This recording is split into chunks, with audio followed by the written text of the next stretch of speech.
journey begins at the northern entrance to the Knoxville OHV area. As soon as you get on the trail, it becomes very bumpy, washed out, lots of rocks. So you might want to go ahead and air down.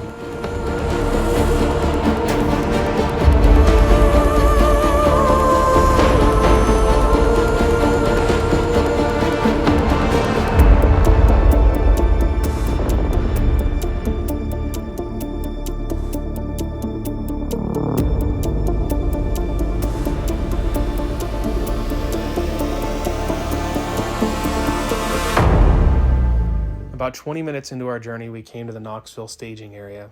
The gate was closed for the trails, but fortunately it wasn't locked. Don't forget the old farmer's etiquette. If you found it closed when you get there, make sure it's closed when you leave.